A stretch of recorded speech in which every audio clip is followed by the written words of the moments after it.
Disclaimer, इस उपन्यास में चित्रित पात्र, घटनाएं और किस्से काल्पनिक हैं। किसी वास्तविक व्यक्ति, जीवित या मृत, या वास्तविक घटनाओं से इसका कोई संबंध संयोगवश हो सकता है। व्यक्त किए गए दृष्टिकोण, विचार और मत केवल लेखक के हैं और ये किसी संस्था या व्यक्ति के विचारों को नहीं दर्शाते। लेखक इस सामग्री की सत्यता या प्रामाणिकता के लिए कोई जिम्मेदारी नहीं लेता है। पाठकों से निवेदन है कि वे स्वयं विवेक का प्रयोग करें। राजा और रघु की लड़ाई हो रही थी। उनके सभी सैनिक मर गए थे। राजा ने जोर से रघु के चेहरे पर वार किया, जिससे रघु के चेहरे पर बड़ा कट लग गया और वो दर्द से तड़पने लगा। राजा से बचने के लिए वो तलवार वहां छोड़कर भाग गया। राजा भी काफी देर से चल रही लड़ाई के कारण थक गया था।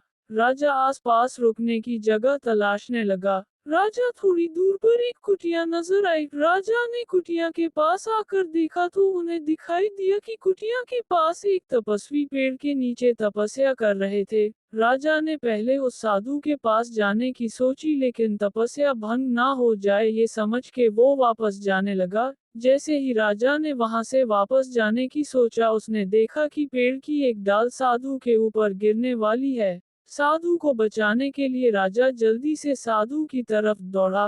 राजा ने दौड़कर साधु के ऊपर गिरने डाली को पकड़ लिया। डाली के गिरने की आवाज सुनकर उस साधु की आंखें खुल गई। साधु ने आंखें खोल के देखा कि कैसे उस राजा ने इतने बड़े पेड़ की डाली को पकड़ रखा था और उससे साधु को बचाया था। ये कहानी आशु द्वारा लिखी गई है। साधु ने देखा कि राजा के हाथ से खून निकल रहा था। साधु ने राजा को वहां पास में रखे आसन पर बैठाया और राजा को पीने के लिए पानी दिया। राजा ने धीरे धीरे पानी पिया, जितने में साधु ने कुछ पेड़ के पत्तों को पत्थर से रगड़ के घाव पर लगाने के लिए लेप तैयार कर दिया। राजा ने घाव पर लेप लगाया। साधु ने राजा को डाल से बचाने के लिए धन्यवाद दिया और आशीर्वाद के रूप में उसके तलवार और मुकुट में शक्तियों को डाल दिया। राजा को कहा कि तेरे पर अपने द्वारा आने वाली विपत्ति से ये तुम्हारी सुरक्षा करगे। राजा थोड़ी देर आराम करके साधु का आशीर्वाद लेकर वहां से जंगल की तरफ निकल गया।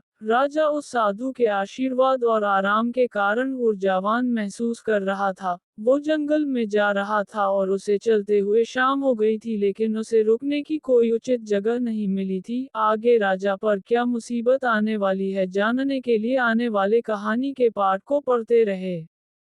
ये कहानी कैसी लगी बताइए हमें कमेंट बॉक्स में, और रोमांचक कहानियां को सुनने के लिए चैनल को सब्सक्राइब, शेयर और लाइक करना ना भूले और नए नोटिफिकेशन के लिए बेल आइकॉन पर क्लिक करें।